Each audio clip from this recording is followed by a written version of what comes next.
स्थिर विद्युत विभव।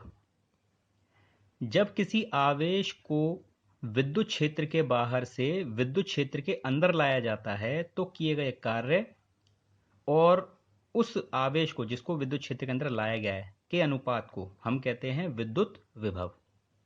इसी तरह अगर आवेश पहले से ही विद्युत क्षेत्र में है किसी बिंदु ए पर और उसको विद्युत क्षेत्र के अंदर ही बिंदु बी पर ले जाया जाएगा, उस कंडीशन में किए गए कार्य और आवेश के अनुपात को विद्युत विभवांतर बोलेंगे, यानी कि विभव में अंतर। दो बिंदुओं में विभव में अंतर यानी विभवांतर कहेंगे। क्रॉस मल्टीप्लाई करके W का एक अनदर फॉर्मूला भी बन जाएगा, कार्य का फॉर्मूला। इससे मात्र कार्य का कूलम इनटू वोल्ट भी हो सकता है। और हम VB माइनस VA को डेल्टा V भी पढ़ सकते हैं और V भी पढ़ सकते हैं।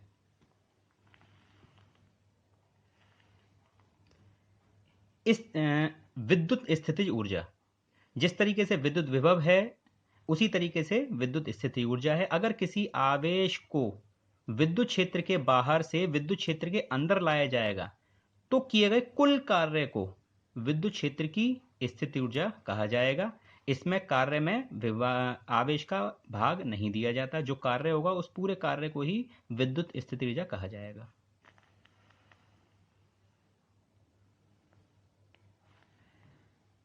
एक बिंदु आवेश के कारण कितना विद्युत विभव होगा ये हम फाइंड करेंगे। ये कोई आवेश है, प्लस आवेश, माइनस आवेश भी लिया जा सकता है। पहले हम प्लस आवेश से इसको सॉल्व करेंगे।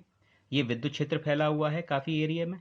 कोई परीक्षण आवेश है जो अनंत पर था, उसको धीरे धीरे करके बिंदु ए पर लाया गया है, फिर बी पे लाया गया है, फिर सी पे लाया जाएगा। धीरे धीरे करके उसको विद्युत क्षेत्र के अंदर लाया जाएगा जो आर दूरी पर है।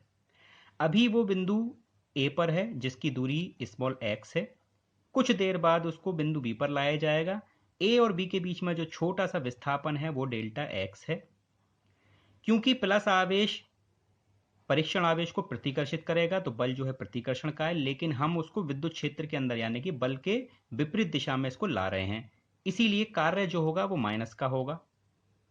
किसी क्षण प्लस क्यू आवेश तथा क्यू नॉट के मध्य जो बल होगा, बल का फॉर्मूला हम कूलाम के नियम से लिखेंगे 1/4πε0 q nought upon x square. अभी ए और आवेश के बीच की दूरी जो है वो एक्स है। अब क्यू नॉट को बल के विरुद्ध, क्योंकि बल लग रहा है सीधे हाथ की तरफ और लाया जा रहा है उसको उल्टे हाथ की तरफ, लेफ्ट हैंड की तरफ, तो बल के विरुद्ध जो किया गया कार्य होगा वो कार्य का फॉर्मूला होगा डेल्टा डब्ल्यू या डी डब्ल्यू बराबर बल गुणा विस्थापन। क्योंकि विस्थापन और बल दोनों ही सदिश राशियां हैं। बल लग रहा है राइट हैंड की तरफ, विस्थापन हो रहा है लेफ्ट हैंड की तरफ, तो विपरीत दिशा होने के लिए माइनस लगाया जाएगा। बल की वैल्यू ऊपर वाले फॉर्मूले से पुट करने के बाद हमें ये कार्य का फॉर्मूला मिलेगा।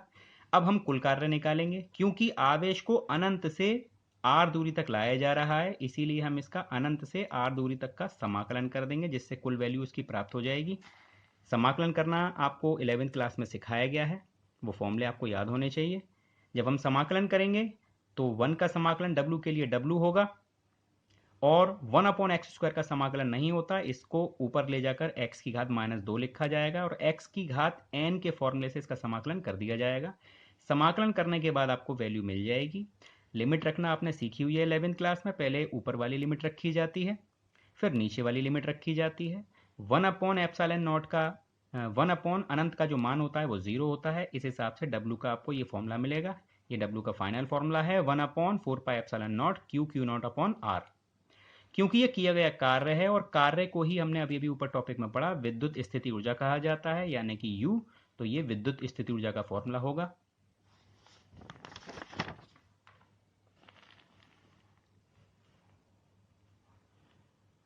अब हमें विद्युत विभव निकालना है। क्योंकि विद्युत विभव का फॉर्मूला होता है W/Q0। अगर हम इस फॉर्मूले में W की वैल्यू पुट कर दें, जो अभी अभी हमने फाइंड करी हुई है, W की वैल्यू पुट करने के बाद Q0 से Q0 कैंसिल हो जाएगा, तो हमें विद्युत विभव का फाइनल फॉर्मूला मिल जाएगा 1/4πε0 Q/R। क्योंकि लिया गया आवेश धनावेश था, तो धनावेश के कारण जो विद्युत विभव का मान आया वो आ रहा है पॉजिटिव। इसी तरीके से अगर लिया गया आवेश ऋणात्मक होता यानी कि माइनस का, तो विद्युत विभव की वैल्यू माइनस में आती, यानी कि ऋणावेश के कारण विद्युत विभव माइनस में होगा। अभी हमने एक विद्युत आवेश के कारण विद्युत आवेश के कारण विद्युत क्षेत्र की विद्युत विभव फाइंड किया। अब हम विद्युत द्विध्रुव के कारण विद्युत विभव फाइंड करेंगे। विद्युत द्विध्रुव में एक माइनस क्यू आवेश होता है, एक प्लस क्यू आवेश होता है, दोनों के बीच का डिस्टेंस 2l होता है और हम इसका मध्य बिंदु O ले लेते हैं जिससे कि इसके 2l के दो हिस्से हो जाएंगे, L और L। मध्य बिंदु से उसकी अक्षीय स्थिति में r दूरी पर हमने एक परीक्षण आवेश लिया हुआ है Q नॉट बिंदु P पर। प्लस क्यू आवेश से Q नॉट की दूरी r माइनस एल होगी, क्योंकि r जो है इसके मुकाबले में ज़्यादा है। कितना ज़्यादा है? l। तो r में से l माइनस करके हमें l minus r minus L दूरी प्राप्त होगी। माइनस क्यू आवेश से Q नॉट की जो दूरी है वो r प्लस एल होगी। r तक की दूरी यहाँ है, r से कितना ज़्यादा है? Minus Q, l। तो r प्लस एल ये माइनस क्यू आवेश से Q नॉट की दूरी होगी। अब हम प्लस क्यू आवेश से Q नॉट पर कितना विभव कार्य कर रहा है वो हम फाइंड करेंगे।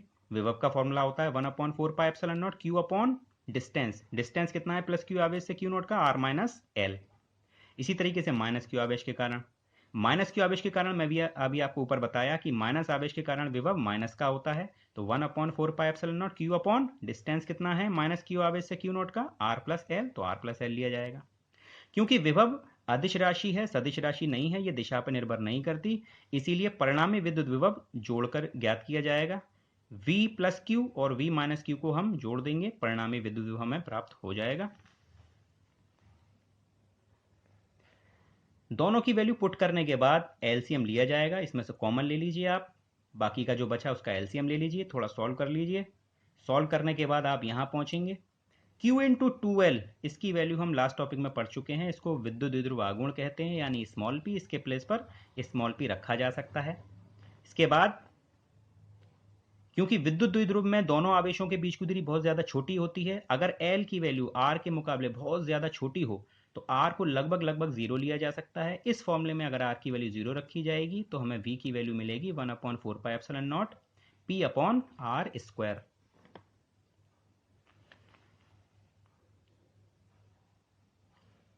अगला टॉपिक है विद्युत विभव प्रवणता।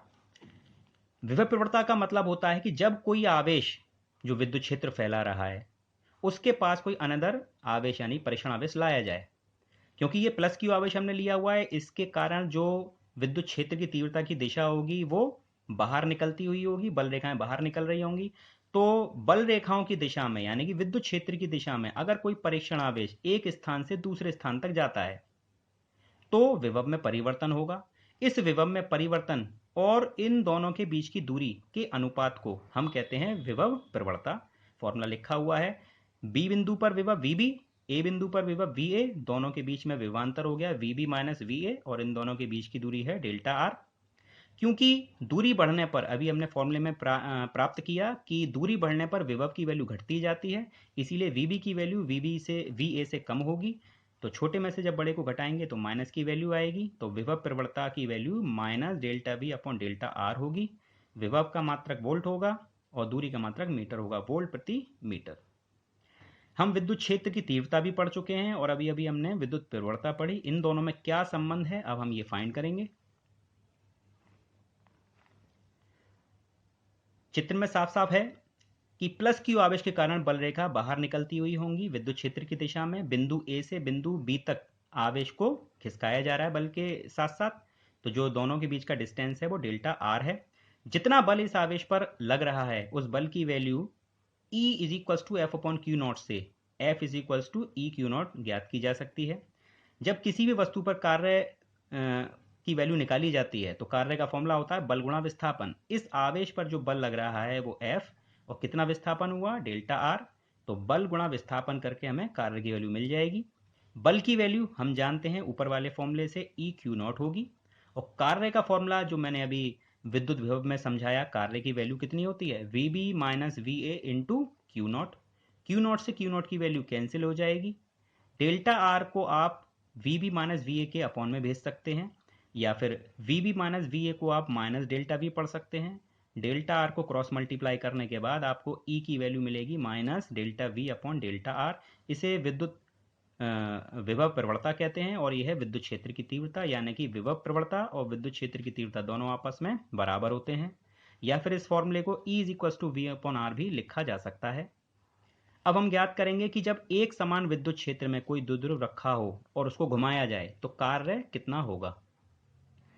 यहाँ पर एक समान विद्युत बल रेखाएं खींची गई हैं, इसमें कोई द्विध्रुव रखा हुआ है θ1 कोण पर, बाद में इसको घुमा के θ2 कोण पर लाया जाएगा, तो घुमाने में जितना कार्य होगा वो मैं ज्ञात कर रहा है। कार्य का फॉर्मूला आप जानते हैं, बल गुणा विस्थापन होता है। क्योंकि द्विध्रुव को घुमाने में जो बल लग रहा है वो बल आगुण होगा। बल आगुण का फॉर्मूला पिछले टॉपिक से PE sin θ हम ज्ञात कर चुके हैं। तो कार्य का जब फॉर्मूला हम ज्ञात करेंगे तो बल कौन सा है यहाँ पर, बलागुण गुणा विस्थापन कौन सा है इसमें, कोणीय विस्थापन को डेल्टा थीटा पढ़ा जाएगा। टाउ की वैल्यू ऊपर वाले टॉपिक से PE sin θ रखी जाएगी। अब हम इसका कुल मान निकालेंगे। जब आपने द्विध्रुव को θ1 कोण से θ2 कोण तक घुमाया है तो θ1 से θ2 तक घुमाने में किया गया कुल कार्य हम ज्ञात कर सकते हैं। समाकलन किया जाएगा इसका, बोथ साइड हम समाकलन कर देंगे। 1 का समाकलन W के रेस्पेक्ट में W होगा, और साइन का समाकलन 11th क्लास में आपको पढ़ाया गया है। साइन का समाकलन माइनस कॉस थीटा होता है। माइनस को हम बाहर ले सकते हैं, लिमिट पहले ऊपर वाली रखी जाती है, फिर माइनस लगाया जाता है, फिर नीचे वाली लिमिट रखी जाती है, जिससे हमें प्राप्त होगा cos θ2 माइनस cos θ1। माइनस का अंदर मल्टीप्लाई करने से हमें W का फाइनल फॉर्मूला मिलेगा PE cos θ1 माइनस cos θ2। अगर θ1 की वैल्यू 90 हो और θ2 की वैल्यू थीटा हो, वैल्यू कुछ भी ली जा सकती हैं। अगर θ1 की वैल्यू 90 हो और θ2 की वैल्यू थीटा हो तो इस फॉर्मूले में पुट करने के बाद cos 90 माइनस cos θ, cos 90 की वैल्यू 0 होती है, cos θ की वैल्यू में नहीं मालूम, 0। जब इसको सॉल्व करेंगे तो फाइनल W का फॉर्मूला मिलेगा हमें माइनस PE cos θ। अब क्योंकि विद्युत स्थिति ऊर्जा द्विध्रुव की हमें अगर ज्ञात करनी हो तो आपको मालूम है जो किया गया कार्य होता है वही स्थिति ऊर्जा होती है, तो W को U पढ़ा जा सकता है। U की वैल्यू होगी आपकी U is equals to minus PE sin θ। ये विद्युत द्विध्रुव की स्थिति ऊर्जा कहलाएगी।